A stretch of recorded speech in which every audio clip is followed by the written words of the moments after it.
Speaker, sir, the House meets this Saturday to respond to a situation of great gravity. We are here because for the first time for many years, British sovereign territory has been invaded by a foreign power. After several days of rising tension in our relations with Argentina, that country's armed forces attacked the Falkland Islands yesterday and established military control of the islands. Mr. Speaker, yesterday was a day of rumour and counter-rumour.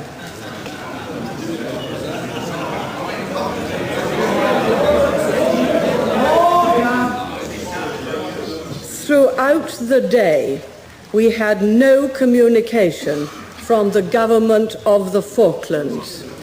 Indeed, the last message we received was at 21:55 hours on Thursday night, the 1st of April. Yesterday morning at 8:33 a.m., we sent a telegram. At 8...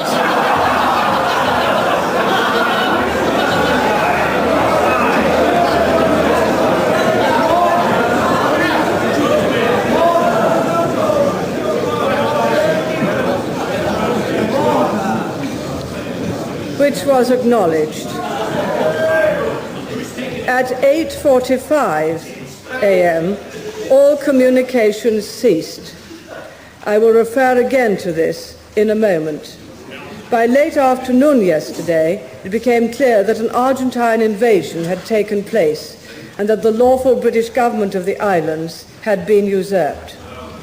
Mr. Speaker, I am sure that the whole House will join me in condemning totally this unprovoked aggression by the government of Argentina against British territory. It has not a shred of justification and not a scrap of legality. Mr. Speaker, it was not until 8:30 this morning, our time, when I was able personally to speak to the governor who had arrived in Uruguay, that I learned precisely what had happened. He told me that the Argentines had landed at approximately 6 a.m. Falklands time, 10 a.m. our time. One party attacked the capital from the landward side and another from the seaward side. The governor then sent a signal to us, which we did not receive. Communications, of course, had ceased at 8:45 our time. It is common for atmospheric conditions to make communications with Port Stanley difficult. Indeed, we had been out of contact for a period the previous night. The governor reported that the Marines in the defence of Government House were superb. They acted, he said, in the best tradition of the Royal Marines. They inflicted casualties, but those defending Government House suffered none. He himself had kept the local people informed of what was happening through a small local transmitter he had in Government House. He is relieved that the islanders heeded his advice to stay indoors. Fortunately, as far as he is aware, there were no civilian casualties. When he left the Falklands, he said the people were in tears. They do not want to be Argentine. He said the islanders are still tremendously loyal. I must say that I have every confidence in the governor and the action he took.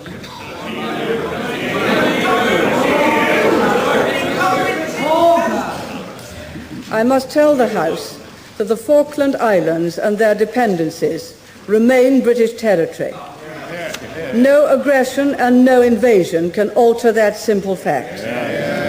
It is a government's objective to see that the islands are freed from occupation and are returned to British administration at the earliest possible moment.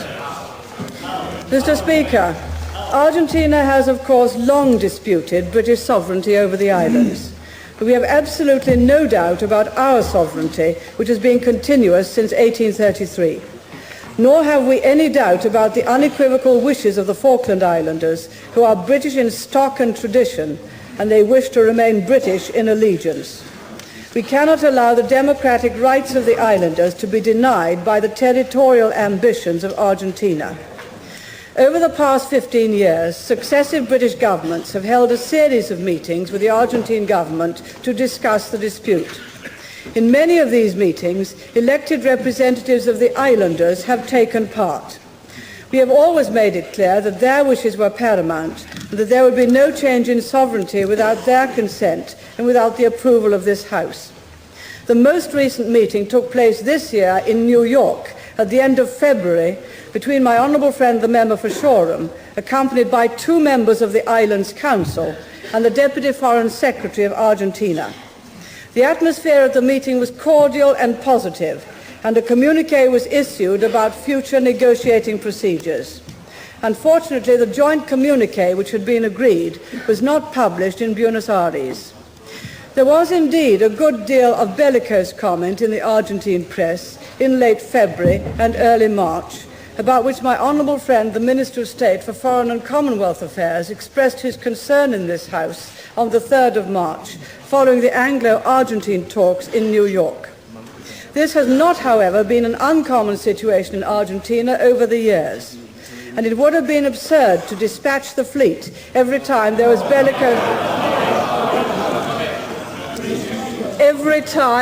bellicose talk in Buenos Aires.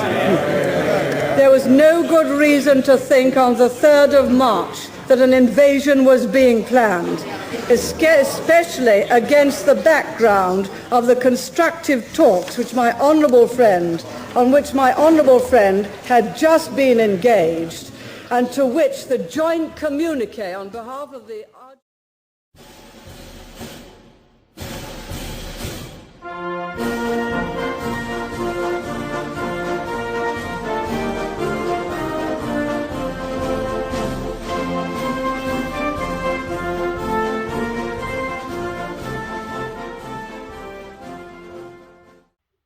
Hi guys, welcome back to a new video. In this video, we're talking about the Falklands War. Well, the sort of initial start of it, and also the kit used by one of the units within that war. This will be sort of a small series going over with it being the anniversary of the Falklands conflict itself, which happened from April till June 1982. So, initial thing was there had been much exchange between Argentina and the United Kingdom over the sovereignty of the Falkland Islands. This had been happening for many years, and sort of a preemptor to it was the initial invasion by Argentina on South Sewell in the Sandwich Islands back in the late 70s, which had basically gone unnoticed by the British, which is sort of a more precursor to what was coming. That was sort of one thing that gave the Argentinians the sort of sense that Britain would do nothing. So, prior to the actual invasion, about a month or so prior, or a couple of weeks or so,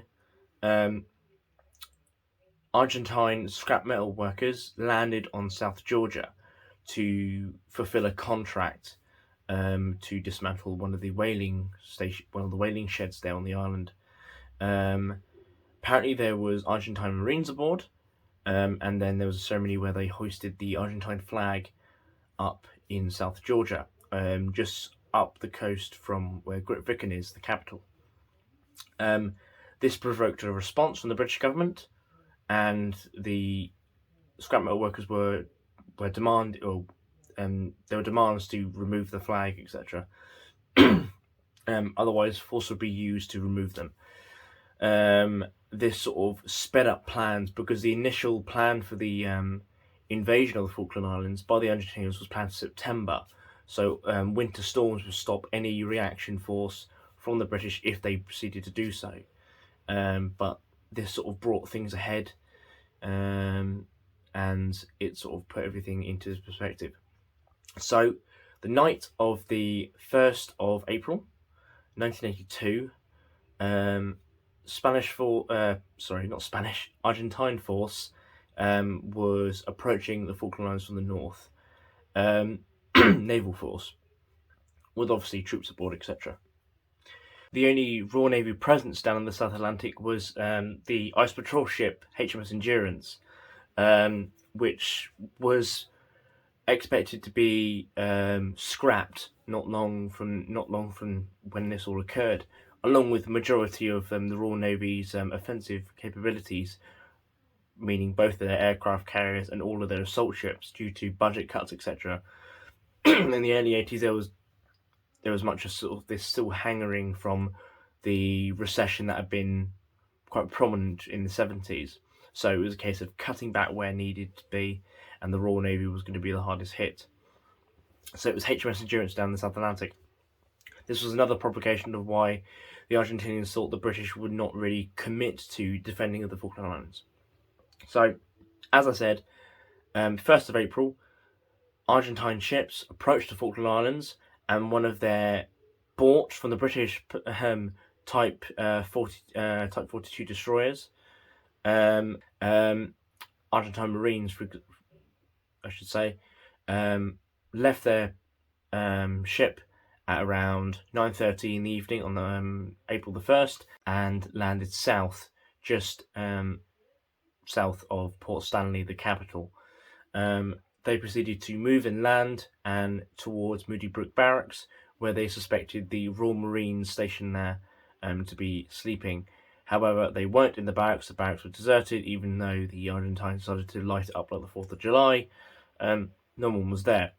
They were already in prepared positions around Port Stanley and expecting an attack from the north, just on the other side of the airfield, where there were prime landing beaches, where they thought the main attack would come, which it did in the end later on. But after they had to withdraw some of their units back to Government House to fend off an attack there. Casualties are claimed differently, from 3 to 4 to for many more, over a dozen or so. It's very much still debated by both sides, but I won't get into that now though. So that's roughly the initial invasion. Obviously afterwards, as I said, the main bulk of the landing force, which consisted of Amtracs, landed north of the airfield, which was just north east of Stanley itself. Main force landed there, and within a few hours they were able to fully occupy and capture the Royal Marine station. The Royal Marines suffered no casualties, which is crazy considering the amount of fire that had been put on with this whole 4-hour engagement. It's quite an astounding reality, really. So, as I said, that's sort of the main thing of the initial invasion. So, we'll get onto the main bit of the video itself. So, one of the units down in the South Atlantic during the Falklands War that was deployed with the task force, part of 3rd Commando Brigade, was they sent 2 battalions down. One of them joined a bit later. Was the Parachute Regiment. So the Parachute Regiment, the 2 battalions that were down there were 2 para and 3 para, so 2nd and 3rd battalions. Kit-wise, roughly the same. Some quirks between the 2 battalions, etc., because there always is, but roughly it's a general similarity. What I'm going to show you now is a general rundown of the kit used by 2 para, or the Parachute Regiment in general, down the Falklands. This isn't sort of a be-all and end-all. I've left out some things due to the not accessibility of the certain items, but generally this is what a member of 2 para, or specifically the Parachute Regiment, would look down in the Falklands. So we'll get onto that right now. Okay, so now we're looking at the mannequin itself. As I said, this is not a be-all and end-all, but it's a general thing of what the soldier was wearing or carrying in fighting order. I will put that out as well, in fighting order. So, what is seen between most units down the Falklands is either the Arctic parka or the windproof smock. not using any of those in this video just because I've shown them in others, and they will be brought up again in future videos relating to the Falklands War as we go on through the period of the anniversary. So as I say, we're just focusing on this one itself. Starting at the top, we have what is known as the M76 Para Helmet. It wasn't really known as that. It's just basically the airborne helmet, helmet airborne soldiers, basically. It's basically the similar sort of quotations to the para helmet during the Civil War or whatever. Basically, it's a helmet for airborne forces for jumping, really. Its early versions were not ballistic at all.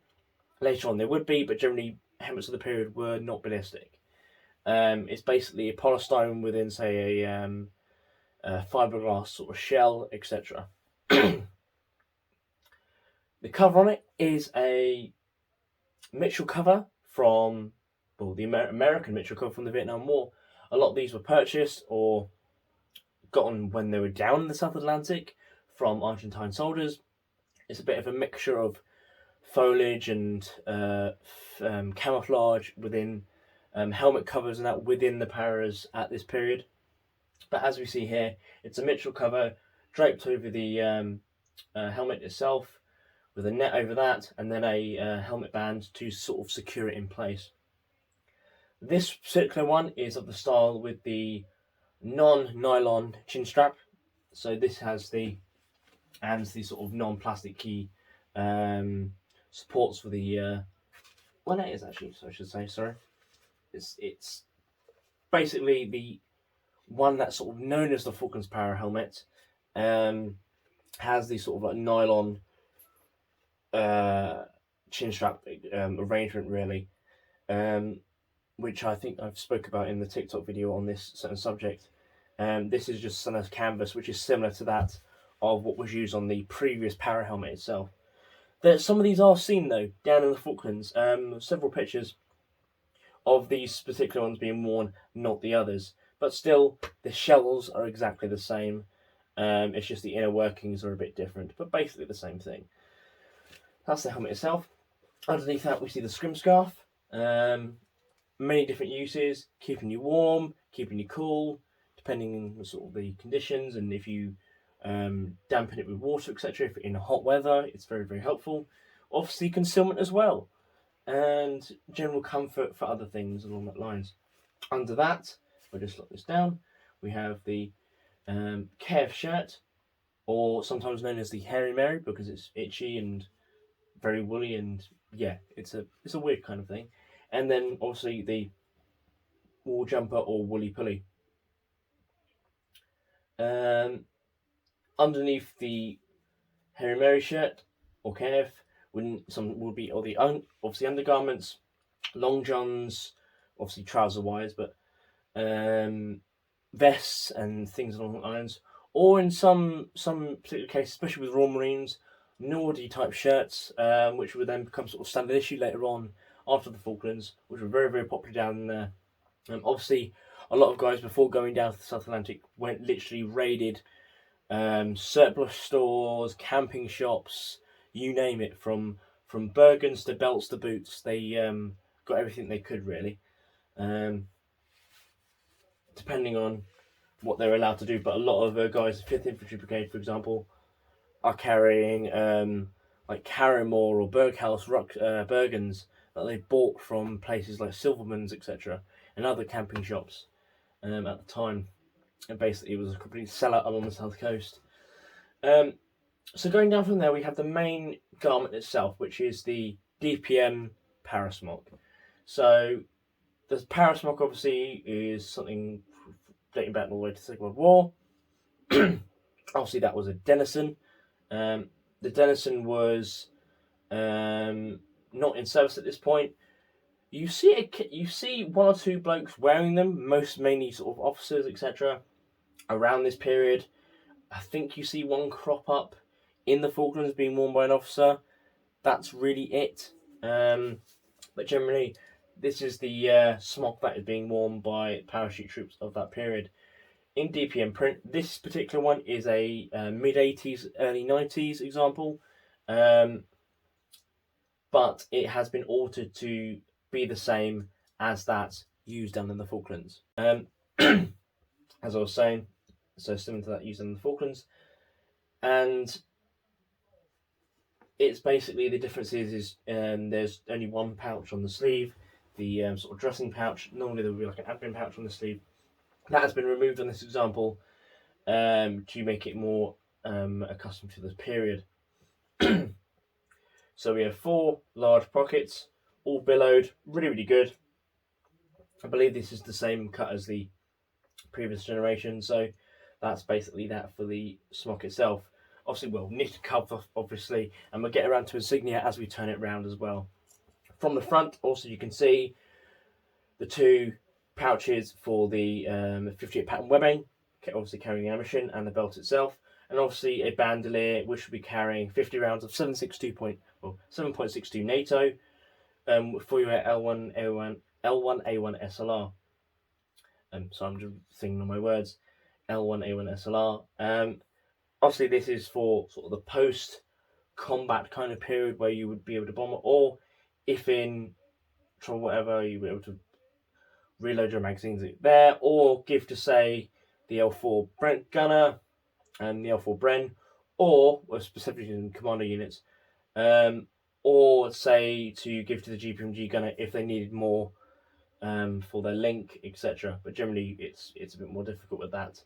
But mainly, it's for your personal use, because you're using a semi-automatic rifle, you're going to burn through a lot more ammunition compared to, say, the previous generation, who were using, say, bolt-action rifles.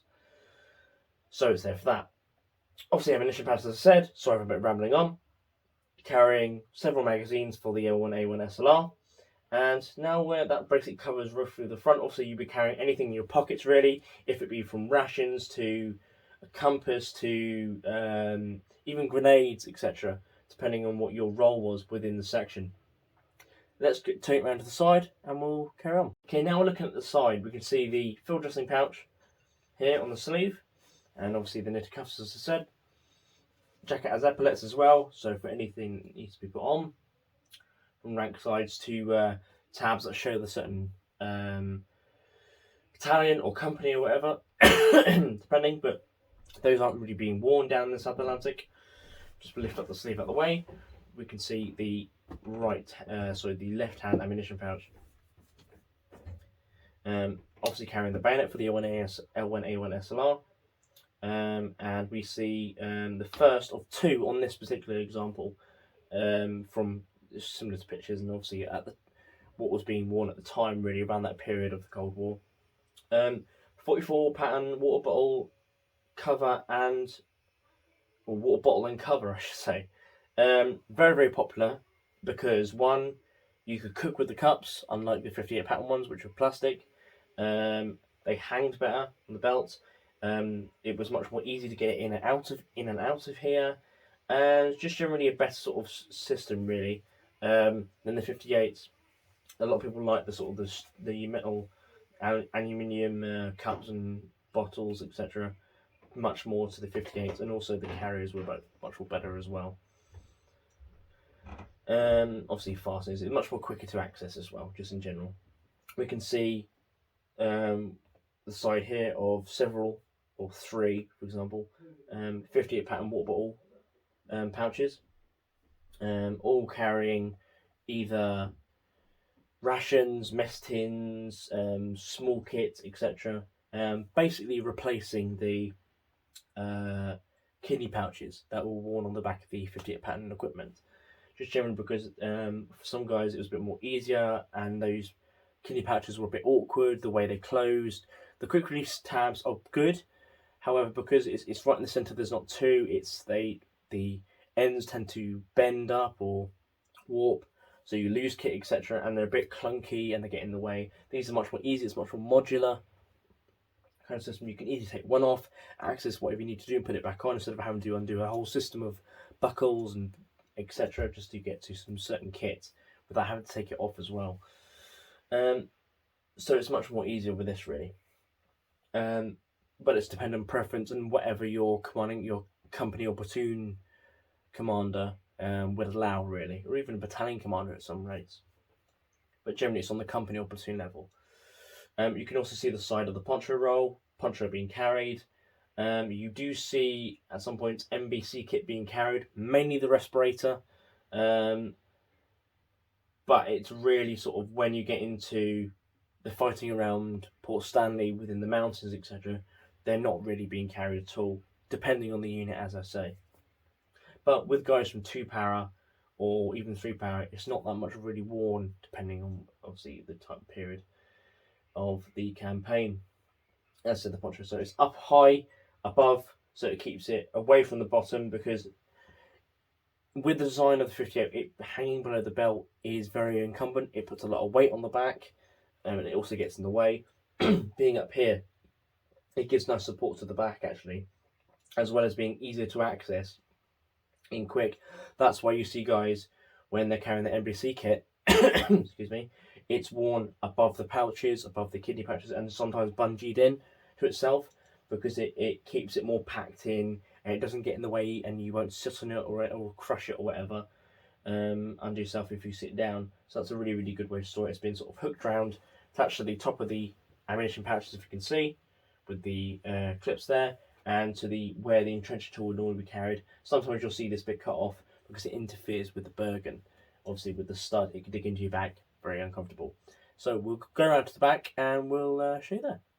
So as we can see the back, mostly things are just covered already. Obviously with the entrenching tool, you see the entrenching tools being carried, not with this function, or with the large pack, which wasn't a large pack and was absolutely dreadful, but obviously on the back of their Bergens, because you're carrying your life with you. It's your house on your back, basically.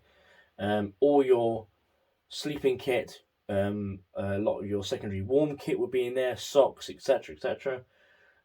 Underwear and everything else will be in your Bergen, as well as spare ammunition, and depending on what your job was within the section or the platoon, whatever kit you needed extra kit you needed to carry would be in there as well. So there'll be normally one on the back, and this could be moved to the Bergen or even below, but for sort of keeping it there for fighting the position, and say if you need to quickly stay in the position, because your Bergen will not be up with you, your Bergen will be at your harbour area. This will go on so you've got quick shelter if, say, it starts to rain, or to give you a little bit of warmth and windbreak protection, especially in the Falklands where the wind is, well, it's said that in the Falklands you can have 4 seasons in one day, so it may go from raining to snowing to blowing gale winds within the space of a few hours, so you might want something which might help a bit with the suffering, really. Well, sort of staving off the suffering, I should say. As I said about the 3 58-pound water bottle pouches at the back, here we are here. One of them has mess tins in, carrying some rations, etc. Others have small kit, and I do have another 58-pound water bottle in here. Obviously, keeping hydrated is a really big priority, but generally it might have something else in differently. But it depended on the soldier, on their preference, and as I said again, all comes down to what the command allows as well. But generally, whatever goes, if you're allowed to have the pouches, what you put in it is really up to you, and depending on what you do, really. And as you can see, the second 44 pattern water bottle carrier and carrier. Keep saying that. This one's a bit lighter tan version, but the bottle is different because it's got the later rubber cap and the string rather than the chain and the aluminium cap, which is a bit more squeaky. But yeah, that's roughly really what we can see from the back. As I said, it's been the poncho roll's been attached using the 2 rings from the entrenching tool carrier, and I might get rid of this maybe on one of the other examples, sort of reminiscent that thing. And you can see the back of the strap of the bandolier there. So we'll string it over to the side, and see you in a bit. Okay, so now we're looking at the right side of the trooper. We have the parachute qualification wings. So if you pass your parachute qualifications, you would receive these wings. Then you have the Battalion Flash. This is for 2 para, that's why it's blue. 3 para was green, and 1 para was maroon. 1 para did not take part in the Falklands campaign, but 2 and 3 para did. After after the action at Goose Green, where 2 Para had fought valiantly. Their commanding officer, Colonel H. Jones, was killed whilst storming a machine gun post. For that action, he was awarded the Victoria Cross, but 2 Para did suffer fairly heavy casualties, considering, well, compared to general things, but seeing it was just a battalion action, it was fairly heavy for the guys anyway, in that action. But they would go on to, as I said, fight in the mountains west of Stanley. They would be fighting at Wallace Ridge, while 3 Para were fighting at Mount Longdon. That was sort of vital. They captured it, really.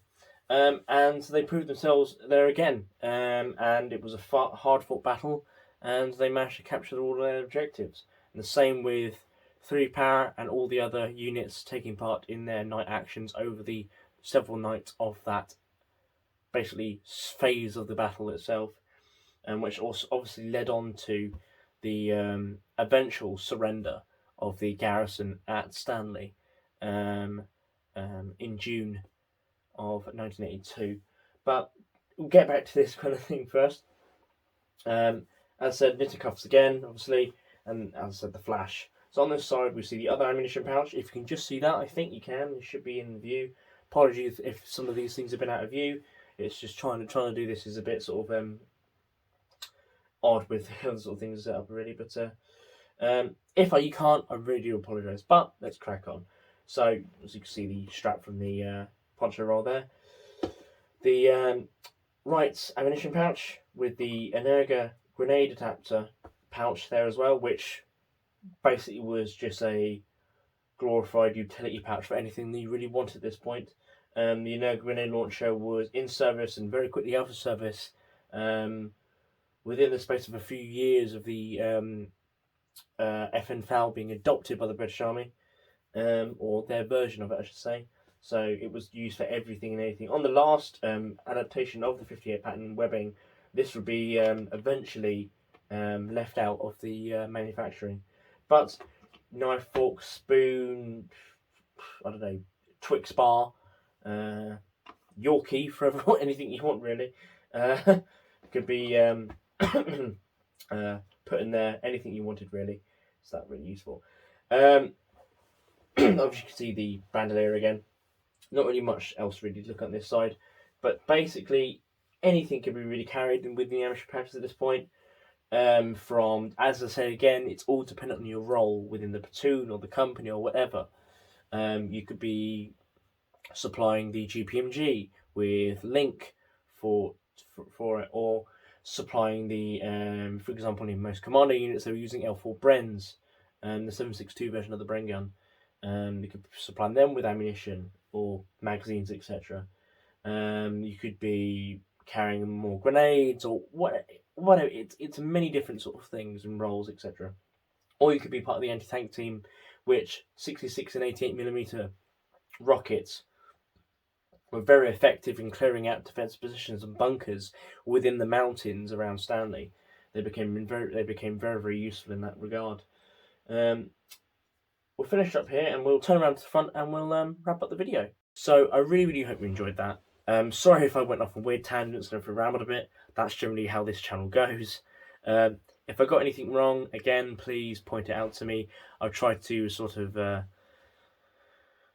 get this as best as I can, really, with the sort of time constraints I have with some of these things. I'm trying to get this out and things on the same sort of night, because I've left it till late again, because this video was meant to go out a long time ago, and I sort of perpetuated and left it hanging for a while.